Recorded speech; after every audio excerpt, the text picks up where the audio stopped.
What's good, y'all? Elvis here, back again with another episode of Better Barbering. For all my new people, Better Barbering is a series that I started where I share tips and tricks that made me a better barber, that other people use to make them better barbers, and ideally better people. Today I'm talking about my top 5 pet peeves as a barber, and these are not in any particular order, but they are at different levels. Some might get you blocked as a client, some might get you smacked.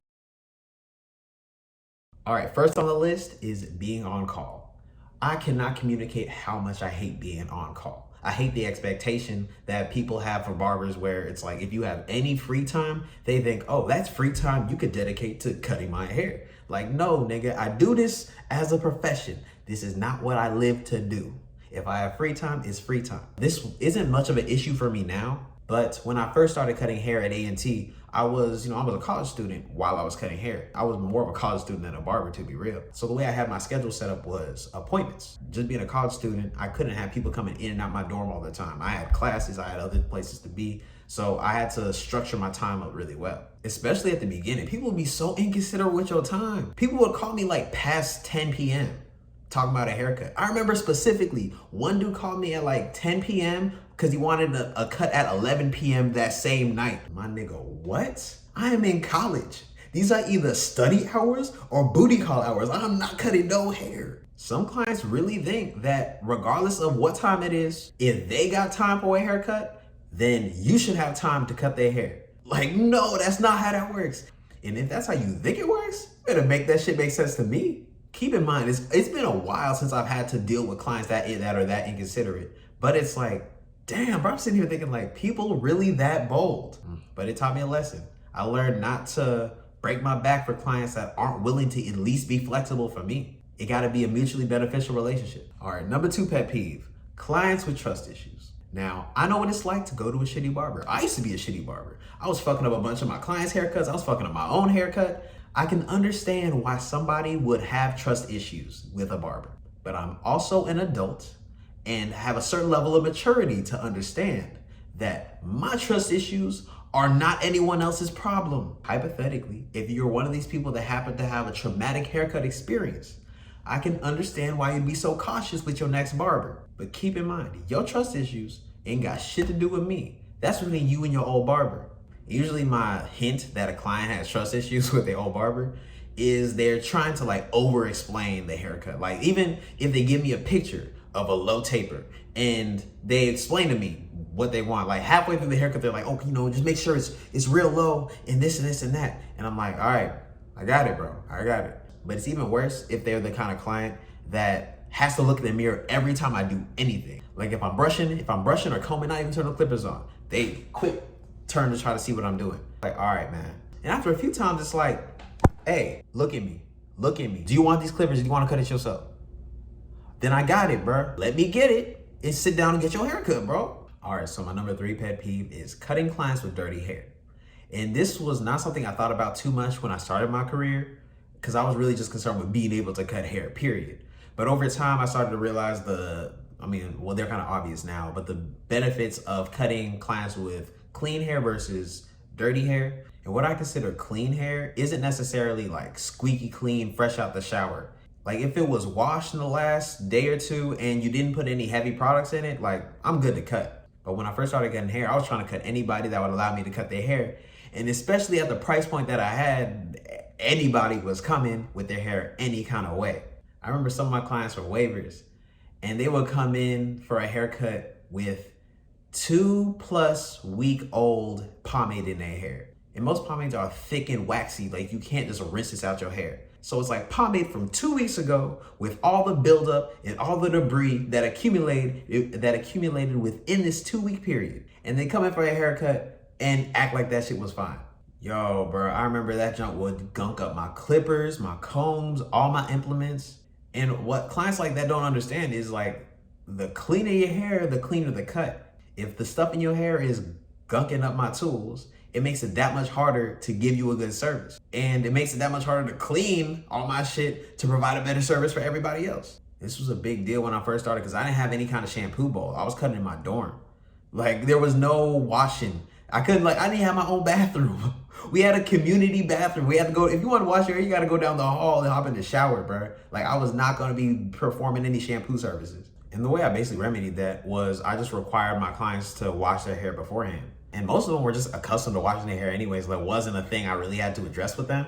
I also had to drop the clients that weren't willing to do that because something became apparent to me. At this time, I might have been charging like $12 for a haircut. If someone's not willing to do the bare minimum act of washing their own hair, knowing that I don't have any means of doing that, if they're not willing to go out of their way to take that step, they don't really care about the service you're providing. They don't value it that much. It made me think about, why am I so pressed about performing a service and giving somebody my art that would not even bare minimum be a good representation of it? Because haircuts I do are representations of me. If someone sees your haircut and they like it, they're gonna ask, who cut your hair? And you gonna say, me, if I cut your hair. Now, if I cut your hair and you can't even maintain your hair to look decent for you, why am I going out of my way to spend time and energy? Especially if you're making my job harder from the jump. All right, number 4 pet peeve, cutting kids. Now don't misunderstand, Elvis love the kids. I just do not care about cutting their hair. If you haven't seen already, I got a video talking about why I don't cut kids, but this is a pet peeve, so I figured I might as well touch on it.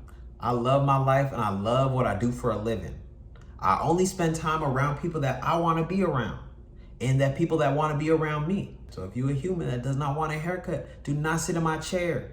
Keep in mind, I've cut some great behaved kids. I've cut some real just intelligent kids that are just a pleasure to talk to. Because you can learn from anybody, right? And you can learn a lot from the perspective of a child. Some of these kids are little bundles of sunshine, but I don't like to cut kids. I don't like to cut kids for multiple reasons. They're in that video I made about why I don't cut kids. So ideally, if you want to know more about that, go there. I'm not going to summarize the whole video here. But I refuse to sit here and wrestle for a haircut, especially if I'm not getting paid more. And people most usually expect kids cuts to be less. Like, no, I'm not doing more work for less money. But also, I'm not against cutting kids, period. Like, I have little homies I cut, and they get cuts for free for life. I just feel no obligation whatsoever to cut anyone else's kids. All right, so we at the end of the list, we at number 5.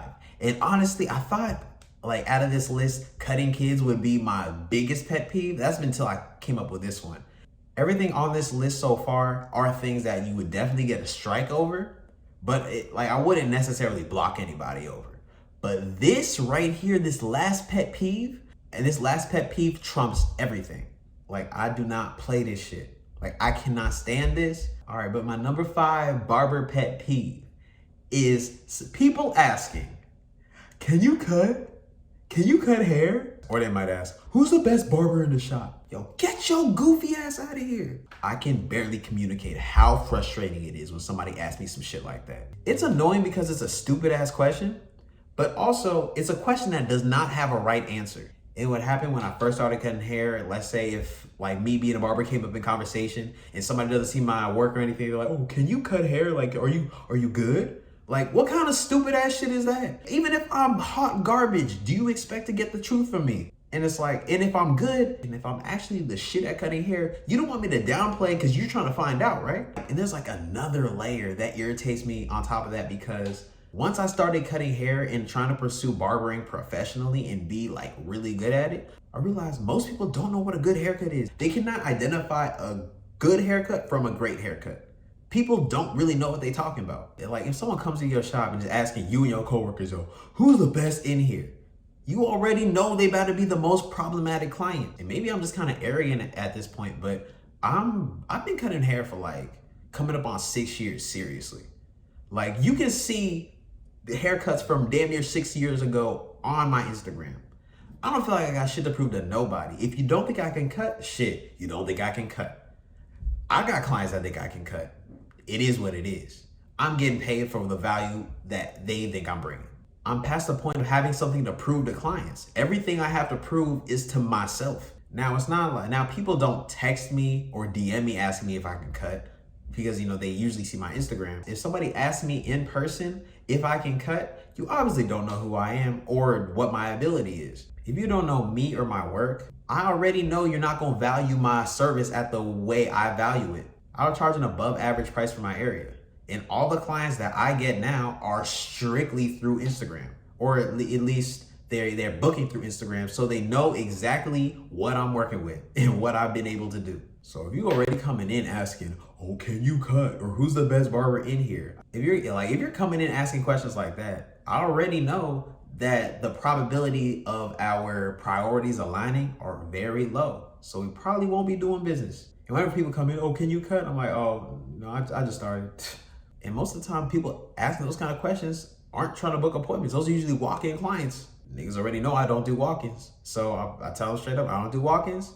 And they're like, oh, well, can I book an appointment? I give them my card. All the booking is online. Here's the link. There's a QR code on the back of my business card. Bing, bang, pow. More often than not, someone's coming in as a walk-in. They see my price and they're like, oh, nah, I can't just walk in and I gotta pay more. They cool on that. But that's fine because I'm cool on that. All right, so those are my top 5 barber pet peeves. And one thing that really became apparent while I was making this video is that all these 5 pet peeves that I wrote down, these are high-key things I don't deal with at all really in my career. These are all problems that I had at a certain point, but once I had that issue for a while, I implemented some kind of policy change or whatever to either weed out those people or just like streamline the issue. Every now and then I do still get some clients with some trust issues, but we're working on that. As I'm fading and opening up the clipper, we open up their heart. All right, so those are my barber pet peeves. Any barbers out there, if you got pet peeves that are different, go ahead and drop them in the comments. I want to see what those are about. Clients, if you got client pet peeves about your barbers, drop that in the comments. I want to hear that. And as always, I appreciate y'all watching to the end. If you got any value or enjoyed this video, please go ahead and like and subscribe if you're not. If you haven't already, follow me on Instagram @CutsByElvis. But till next time, Craft Over Clout, I'm out.